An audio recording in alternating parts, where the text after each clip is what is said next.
Halo, salam buat pecinta olahraga di Ragunan. Sepertinya kita harus membuat komunitas olahraga di Ragunan. Ini tempat yang luar biasa. Selain melihat binatang, kita sehat.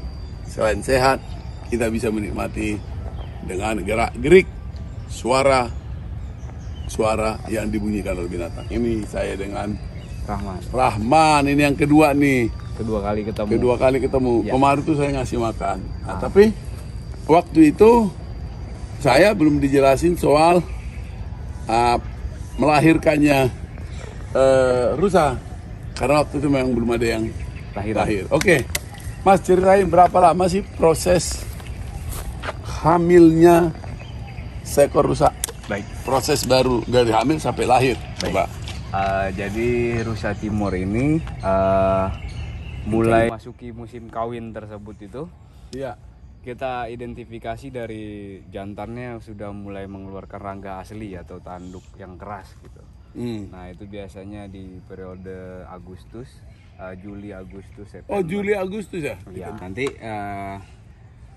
setelah musim kawin itu lama kebuntingan atau kehamilan dari rusa ini kurang lebih 7 bulan, Pak. 7 bulan ya? Setiap rusa dominan melahirkan 1 ekor dan juga beberapa kasus ada yang ditemuin lahir kembar.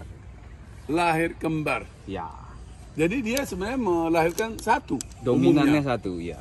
Kembarnya bisa berapa?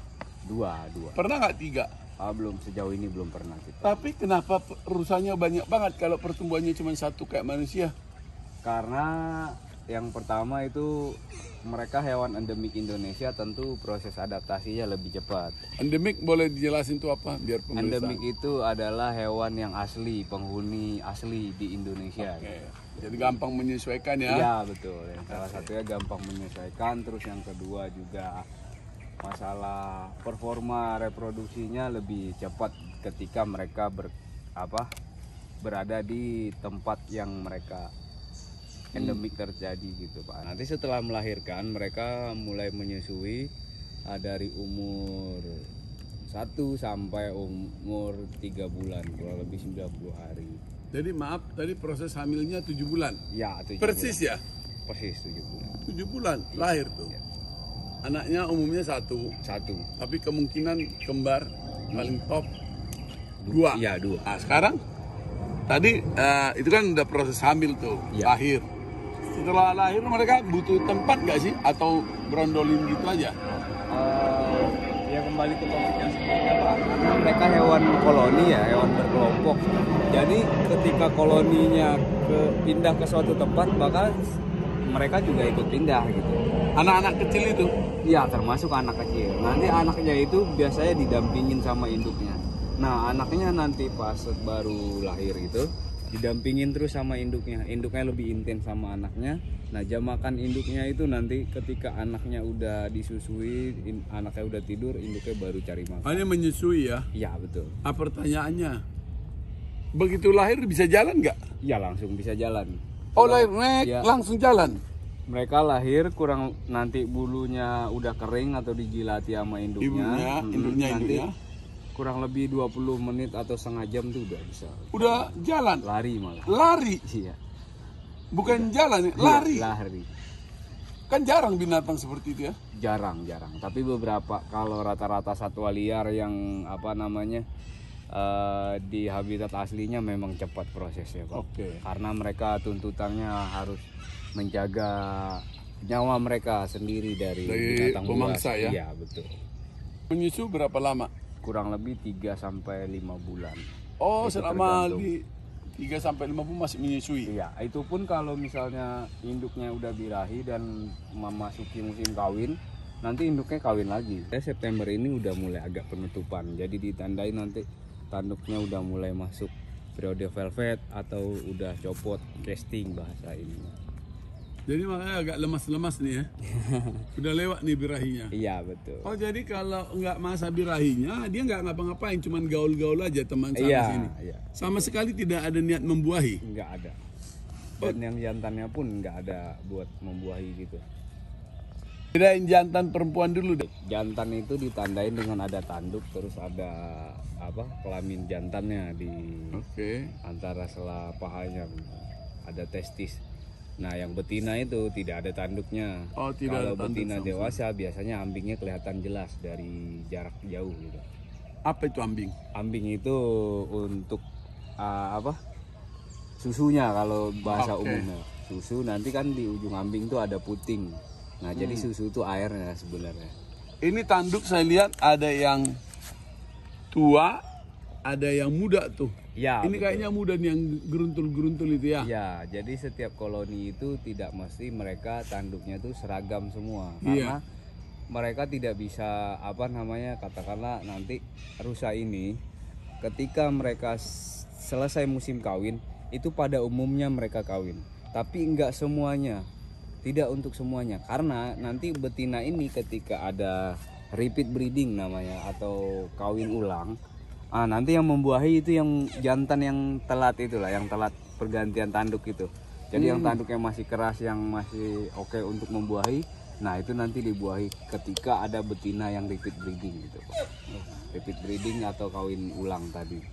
Untuk tanduknya ini nanti jatuh sendiri. Dan Itu kan ada tuh yang tua banget tuh. Iya.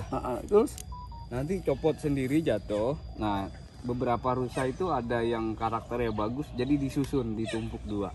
Saya sering jumpain tanduknya nanti ditumpuk dua, seperti kita menyusun sendok atau garpu di atas piring. Nah, itu ada beberapa karakter yang seperti itu saya lihat di sini. terus tanduknya di kemana? Dijual? Tidak, di sini kita tidak pernah menjual beli tanduk. Nah, nanti kita kumpulkan, kita kirim di pustaka, Pak. Jadi di situ Tapi di untuk pustaka disusun. Iya, nanti disusun di sana. Oh, ini koleksi tanduk rusa timur ini. Nanti juga ada permintaan dari daerah, misalnya ada penyuluhan atau apa, itu dikirim melalui menyurat sih biasanya ke pengelola kita. Mahal nggak sih dijual tanduk itu? Sejauh ini saya belum pernah jual sih, Pak. Di Cuman pasar gelap. kalau di pasar gelap juga tidak sampai dapat informasi ke sana saya. Manfaatnya apa? Tanduk. Ini Kalau kan ada tanduk muda, ada tanduk tua. Tanduk Ya. tua hanya hiasan aja. Kalau untuk tanduk muda itu sebenarnya ada beberapa manfaat dan saya tidak mengetahui pasti atau detailnya.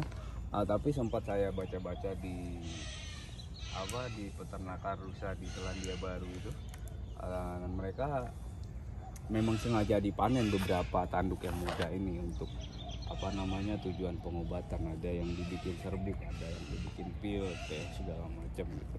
Namanya rusa Timor. Timor. Makanannya apa yang kalau bayi? Bayi hanya menyusui ya? Kalau untuk anak bayinya hanya menyusu. Berapa hari dia setelah lahir bisa makan? 1 bulan sudah mulai belajar makanan yang Wortel, dimakan sama induknya. rumput. Ya, apapun makanan yang dimakan induknya. Apa sih yang dikasih makanan di sini yang lebih fokus? Baik, kalau di sini biasanya pagi itu kita kasih umbi-umbian. Umbi-umbian di mix sama buah.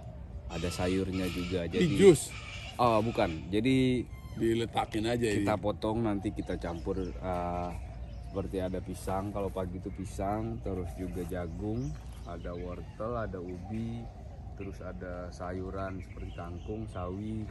Nanti juga di sana tuh ada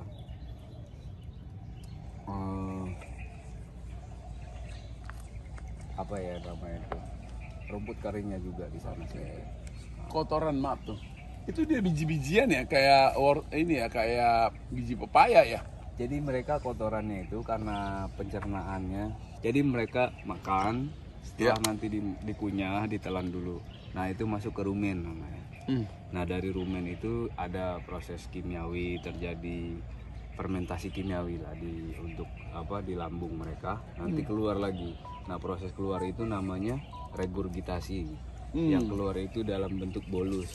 Nanti mereka bulat-bulat nih. Kalau kita perhatikan nanti ketika mereka istirahat begini rest kayak gini, nanti keluar si bulat tersebut. Nah, itu dikunyah lagi.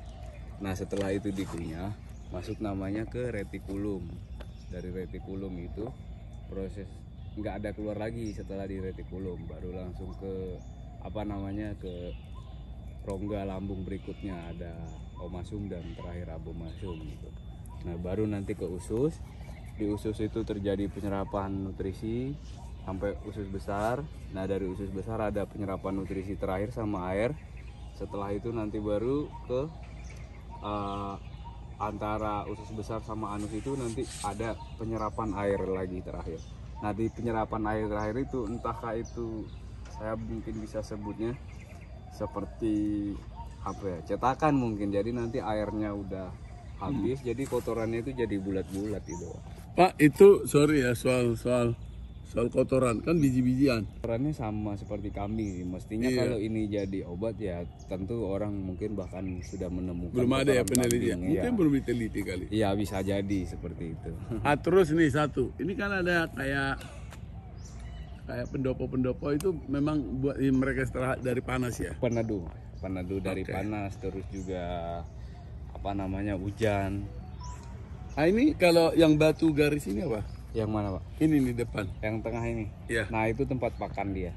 Apa kak? Iya, mereka makan nanti head to head, kepala sama kepala. Oh, situ ya. Di tengah dapur pakan. Itu Mereka nggak saling beradu ya kalau mau makan. ya kalau lagi musim kawin pasti beradu pak. Pas musim kawin. Pasti beradu. Itu ada air.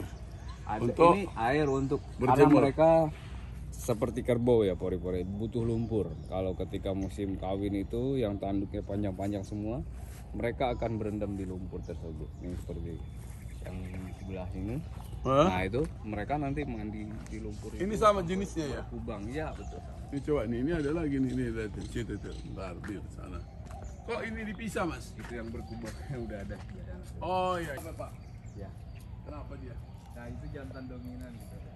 Apa itu raja? Nah, bukan lagi. Karena mereka nanti sebelum kawin kan pasti berantem.